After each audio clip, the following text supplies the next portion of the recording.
Chief executive بھی ہیں، حسن خان صاحب ہمارے ساتھ موجود ہیں۔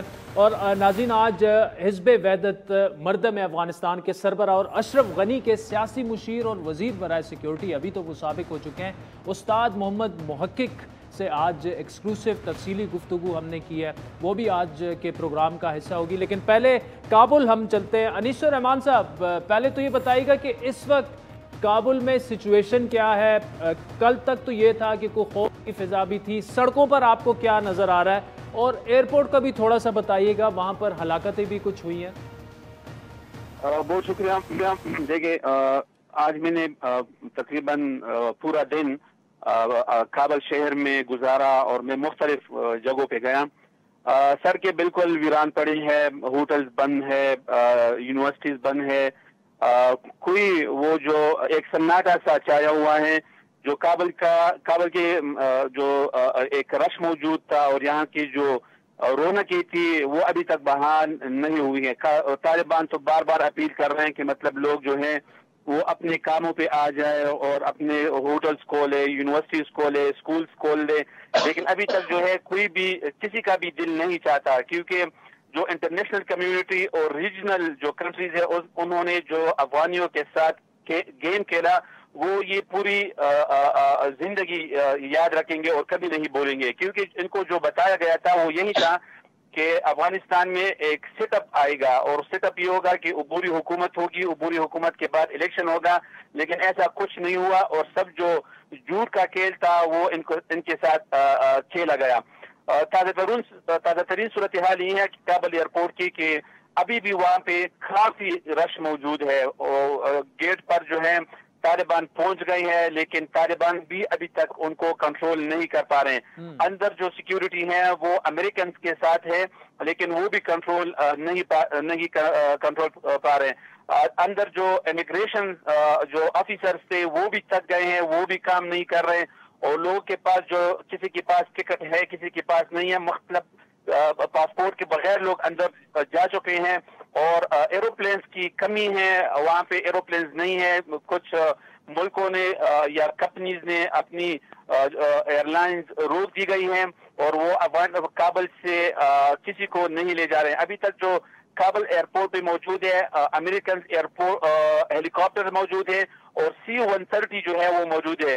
باقی جو ہے کامیار یا افغانستان کی جو اپنی فلائٹس تھی وہ بھی روک دی گئی ہے، اور وہ کہہ رہے ہیں کہ ہمارے پاس کافی سورسز نہیں ہے اور جو ہمارے لوگ تھے وہ بھی تھک چکے ہیں اور فلائٹس ہم نہیں کر سکتے۔ جی ٹھیک ہے۔ اچھا انیس الرحمان صاحب، اس کے علاوہ یہ بتائے گا، کل بھی آپ نے یہ کہا تھا کہ اشرف غنی صاحب جو ہیں وہ شاید عمان میں ہیں، جو یہ آ رہا تھا تاجکستان یا قازقستان وہاں پہ نہیں ہے، ان کے حوالے سے کچھ کلیئر ہوا کہ وہ کہاں ہیں، کون ان کی ٹیم میں ان کے ساتھ کون ہے؟ اس وقت کرزئی صاحب تو خود کابل میں موجود ہیں، عبداللہ کی کیا سچویشن ہے، وہ کیا وہاں پر موجود ہیں؟ اور جو پاکستان میں یہاں پر جو لوگ آئے ہیں جن کا تعلق زیادہ تر جو ماضی میں شمالی اتحاد رہا ہے، نان پشتون لیڈرشپ ہے، اس پر لوگ کیا کہہ رہے ہیں؟ کچھ وہاں پر سیریسنس ہے کہ جی کچھ کر کے آئیں گے؟ اچھا، کابل کے اندر حامد کرزئی بھی موجود ہے، گلبدین حکمتیار بھی ہے اور عبداللہ بھی ہے۔ حامد کرزئی کو جو ہے طالبان نے ایک سیکیورٹی فراہم کر دی ہے اور ان کے لیے جو ہے گاڑیاں بھی دی گئی ہیں اور ان کو جو ہے سب کچھ مہیا کر دی گیا ہے۔ اب باقی جو ہے عبداللہ کے پاس بھی اپنی سیکیورٹی ہے اور ان کے پاس امریکنز بھی موجود ہے، حکمتیار کے پاس اپنی صورتحال ہے۔ بالکل جیسے آپ نے کہا کہ اشرف غنی یا عمان میں ہو سکتا ہے اور یا جو ایک آپشن آیا ہے تاجکستان، لیکن ابھی تک کسی نے کنفرم نہیں کیا۔ دو بندے ان کے پاس کہا جاتا ہے کہ ایک افغانستان کی نیشنل سیکیورٹی ایڈوائزر جو تھے عبداللہ محب، اور ایک ڈاکٹر فضی ان کے پاس ہے۔ چلیں انیس الرحمان صاحب، thank you so much for joining اس۔ چلتے ہیں ناظرین، واشنگٹن انور اقبال صاحب ہمارے ساتھ موجود ہیں۔ اب انٹرنیشنل میڈیا اٹھا کر دیکھا جائے تو ہم تو یہاں سمجھ رہے تھے اور پاکستان میں ایک کنسرن یہ تھا پاکستان کو اسکیپ گوٹ بنایا جائے گا، لیکن امریکہ پر خود بڑی تنقید ہو رہی ہے، جو بائیڈن پر کافی تنقید ہو رہی ہے۔ اگر ہم فارمر پریزیڈنٹ ٹرمپ کو دیکھ لیں یا یو ایس میڈیا کو دیکھ لیں، ایمبیسڈر خلیل زاد پر کافی تنقید ہو رہی ہے۔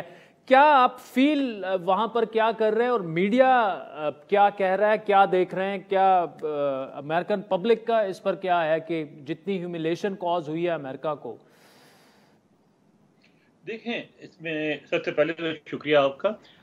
بات یہ ہے کہ یہ جو کچھ ہوا اس کا امیڈیٹ ریئیکشن وہی ہونا تھا جو ہوا. ظاہر ہے کہ ابھی تو صدر بائیڈن کو آئے ہوئے سال بھی نہیں ہوا ہے. جو افغان پالیسی ہے بہت پرانی ہے, 20 سال جنگ جاری رہی, 2 ٹرمز گزری تقریباً صدر بش کی 2 ٹرمز, صدر اوباما کی 1 ٹرم, صدر ٹرمپ کی. صدر ٹرمپ نے وہ سمجھوتا کیا جس کے نتیجے میں انخلا ہوا.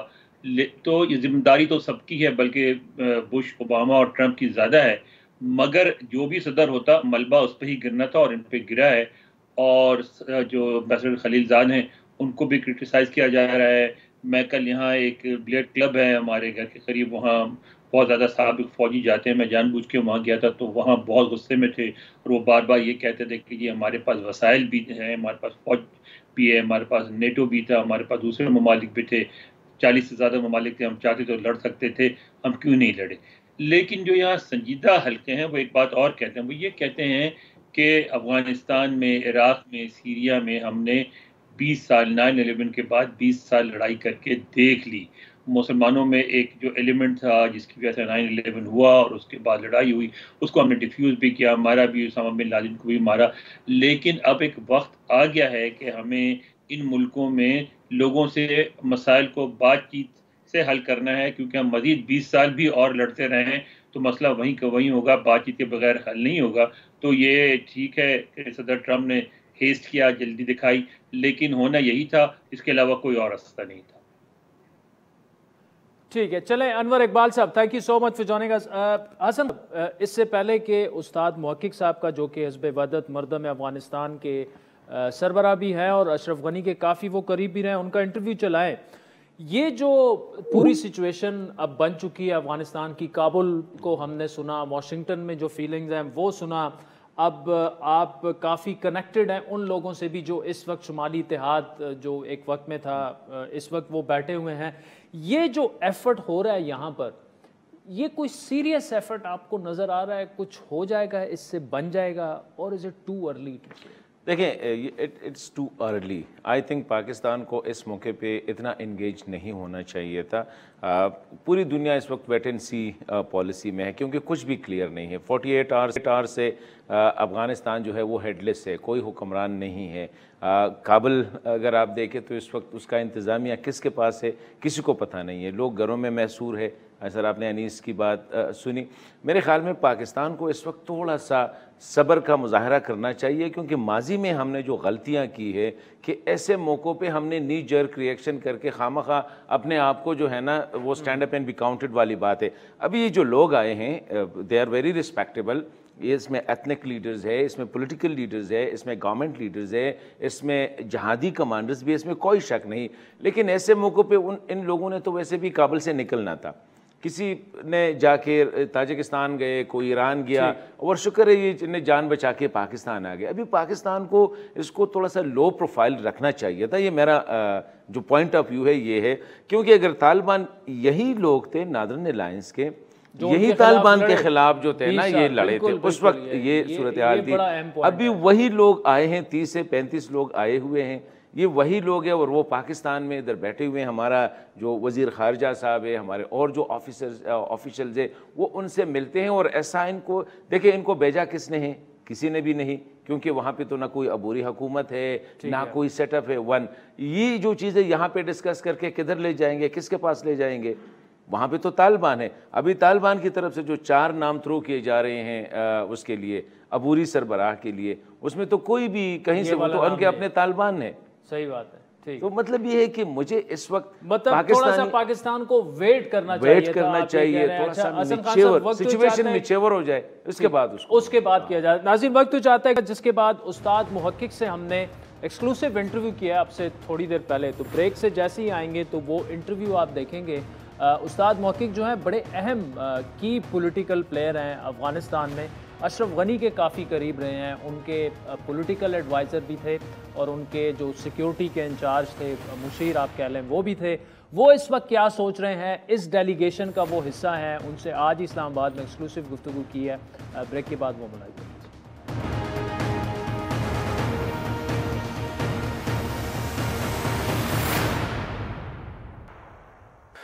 محقق صاحب، thank you so much for joining اس. آپ اس وقت پاکستان میں ہیں اور نان پشتون زیادہ تر جو ٹاپ ٹیئر لیڈرشپ ہے افغانستان کی وہ یہاں پر موجود ہے.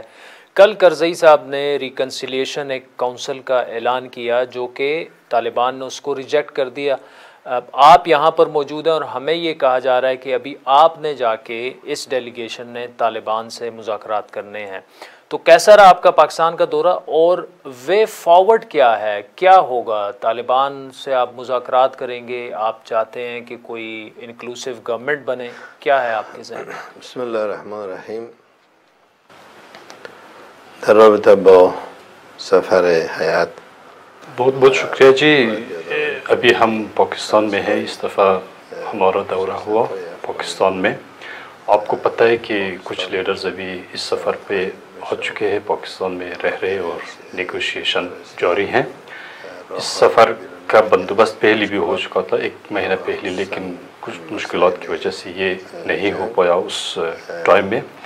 اور ہماری کوشش بھی یہ رہی ہے اور کوشش ہو رہی ہے کہ افغانستان کے جو مسائل ہیں وہ سیاسی طور پہ حل ہو جائے. اور ہم نے بھی کوشش کی ہے اور ہماری توقع ہے کہ ادھر پاکستان میں بھی یہ کوشش ہو جائے کہ مثلا سیاسی طور پہ اور سیاسی حل میں اس کا وہ تلاش ہو جائے. محقق صاحب، یہ بتائیے گا کہ آگے اب کیا آپ سمجھتے ہیں کہ طالبان میں ولنگنس ہے آپ کے ساتھ بات چیت کے لیے؟ یہاں پہ تو یہ سب کچھ ہو رہا ہے لیکن اصل مسئلہ یہ ہے کہ کرزئی صاحب نے اپنی کمیٹی جو ہے وہ بنا لی ہے، یہاں پہ آپ لوگ یہاں پہ مذاکرات کر رہے ہیں.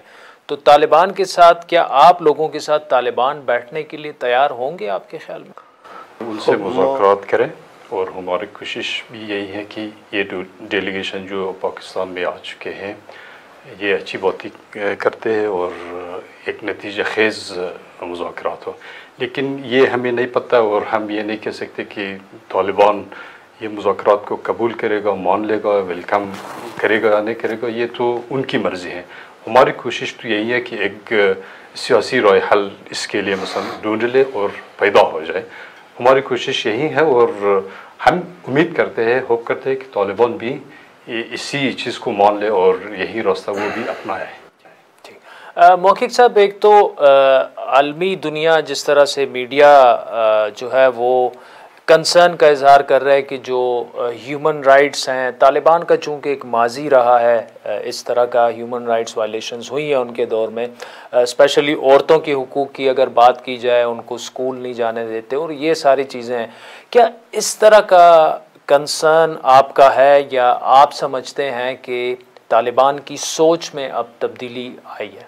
البتہ درست طالبان گزشتہ میں اسی طرح کرتے تھے.